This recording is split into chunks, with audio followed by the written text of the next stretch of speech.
So, I recently got to participate in the local Skywarn net. I'll tell you how that went in just a moment. Welcome to New Hand Basics. I'm your host, Greg, KD9ZRO. Just going to do a little bit of a casual video today. And let you know how things went with the Skywarn net. First time I actually participated in it. And ask you guys for some suggestions. So, getting on into it. As I said, I recently got to participate in the local Skywarn net. At the time of recording, it was yesterday. Maybe at the time of publishing, it'll be 2 days. But yesterday we had severe weather move through our state. We were under tornado watch for most of the afternoon and evening. We did get severe thunderstorm warned, and part of our county got tornado warned. And so knowing these things were going on, when I saw the tornado watch come across, and I looked and confirmed that there was a potential for severe weather on my radar map. I pulled up a live stream here on YouTube. A gentleman by the name of Max Velocity. I'll put a link to his channel down below. He's really good. He's really on top of things. He actually gets information out faster than a lot of the weather apps do. He had my weather app beat by 3 to 5 minutes in most cases. But anyway, I started monitoring the radar and watching his live stream and listening to the local FM radio and the local weather band radio, plus listening on the net. And I reached out to the club and let them know that we had these things going on, because most of the guys were at work when all this started. It came about around 1:30, 2 o'clock in the afternoon, so most of the guys were still at work. Matter of fact, our Skywarn coordinator, the person that actually runs the Skywarn net when it's active, was at work as a security officer at one of the schools, or resource officer, whichever way you want to say it. So I reached out to him, I reached out to the club, and kind of helped get everybody on alert. Of course, they were already watching, but then I just monitored and watched the weather. I was actually at the local community hospital, and I had a decent view to the south as far as knowing something was coming. By the time I actually saw something coming, it would have been too late to do anything about it. But I was able to give some reports from where I was, and they knew I was at a vital location if need be. And I did have all my Go gear with me. I had my Go box and all those radios, and of course both my HTs, because talk on one and one's monitoring weather band. But I guess it was around 4 I started hearing people checking in for the Skywarn net, and that let me know that we were at least potentially going to be activated.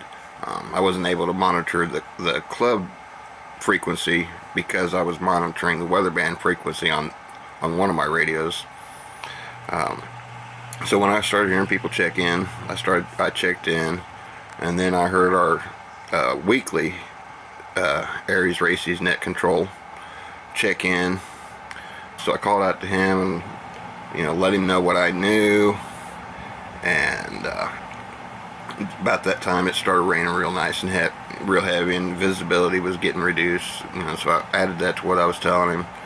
A few moments later, I got a little bit of pea-sized hail, and like within seconds of that, it come across that part of the county was tornado warned. I relayed that information to him, and this is all while he's acting as our Skywarn net controller, because we've got our Aries Races net controller online, and we've got our logger online, the gentleman that does the logging for that net, and the Skywarn net. But we hadn't been able to get a hold of our Skywarn net controller, so he was acting as our Skywarn net controller at the time.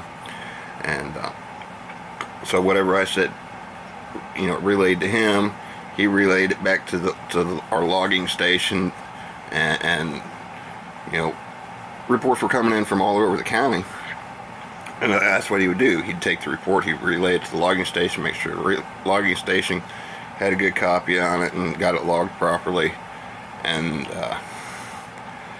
he did dispatch I think he did dispatch a couple of guys that were out but didn't know exactly where they were needed to be. So I think he did dispatch a couple of guys, you know, hey, this is the area that we're watching because this is where the storms are coming from. He himself wasn't even in town. He was on his way into town during all this. And then our Skywarn net controller got on, and you know, he did his thing. He got caught up between the reports that were still coming in and the Aries Racies net controller relaying things to him, and our logging station confirming it.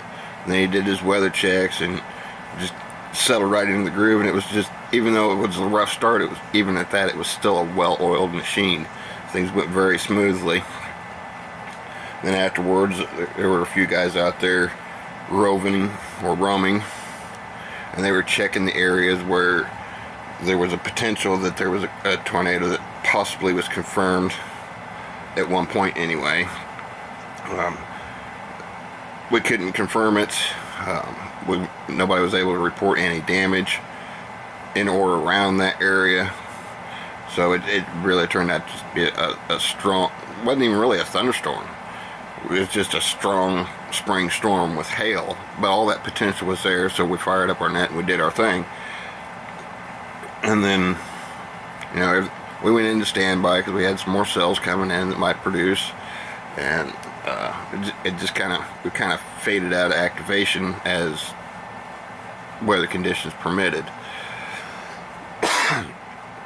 Later on, when the health and welfare net came up on the same frequency, I heard a comment about, you know, all the Skywarn spotters that were out there, and they were listening to us and everything, and this person wanted to thank us. So, you know, I hadn't checked in on that in a while anyway, so I checked in, and I said, you know, I can at least speak for myself.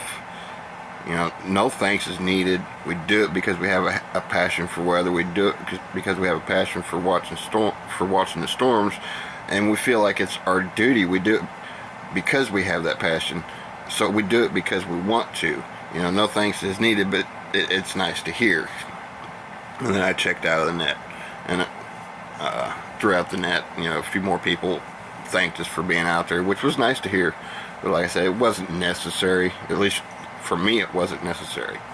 But it was a really cool experience.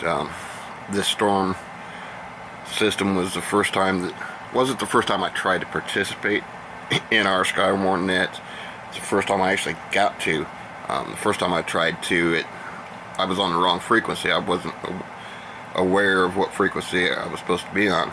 I had asked somebody what frequency I needed to be on, if storm spotters got activated, and they gave me the frequency for the club frequency, and so I wasn't aware that I needed to be on the frequency that the health and welfare net was on. It's simply because we do our Aries Racies on the club frequency as well. So I missed my opportunity for this storm system yesterday. Like I said, it was just a really cool experience. You know, it really opens up your eyes to how much amateur radio operators and storm spotters do for their community when you actually get to participate in the operations of what they do. So, you know, I know I didn't plan to touch on this. Excuse me. I didn't actually plan a presentation on working with Skywarn, but you get the opportunity to be trained as a certified storm spotter, especially if you're a radio operator. Do it. You'll know what to look for. At the very least, you'll know what to look for, so you know when to get your own family to safety. And then if you do decide to use that knowledge for your community and work with the nets and the National Weather Service and all that, which is highly encouraged, then you'll find it's very rewarding. I started doing Skywarn years and years ago when I knew little to nothing about weather, and through knowing what I was looking at when I was looking at the skies, it sparked an interest in weather in general. I wound up taking courses through a program called UCAR and MET-ED, and I wound up aside from Storm Spotter and Advanced Storm Spotter, I wound up getting I believe a total of 26 certifications in weather prediction. Used to actually be decent at predicting the weather, but I was in a climate that I'd become familiar with, and I'm pretty familiar with the climate here. I grew up here, but it's been 12 years, so I got to familiarize myself with the climate before I can say, look, this is probably what's going to happen. But the knowledge is there. It's a matter of climatizing myself to the climate so I know what the climate's going to do. But that's kind of off topic a little bit. Like I said, I know I didn't plan on an actual presentation on Skywarn. I just wanted to share the experience with you. And I've got several research ideas prepared that I'm going to gradually be releasing, which, by the way, today's video, I forgot to change the release time. I believe it got released at like 5 o'clock this morning instead of 5 o'clock this afternoon. So look for that one. Let's see if I can find out exactly what I titled that real quick. Oh yeah, it's why send QSL cards was the topic for today. But if you've got ideas for topics that you'd like me to cover in some capacity or another, maybe my personal experience, if I have experience, or research or whatever, but if you've got some topic ideas, put it in the comments down below. Product reviews, I'm not in a position where I can do product reviews on anything I don't already own, and I don't really want to do what do you want to call it, recommendations, because the only equipment I know is the equipment I own. And as I mentioned before, I'm not wanting to do reviews on my equipment because they're in a highly compromised setup right now. So anyway, if you've got comments down I get so confused so easy sometimes. If you've got suggestions on topics that you'd like to see me cover, or at least attempt to cover, put them down below, and if I find a way to be able to cover them, or I think I can cover them, then they'll be added to the list of things that I'll try to cover. In the meantime, this is KD90 saying 7-3 and clear until next time.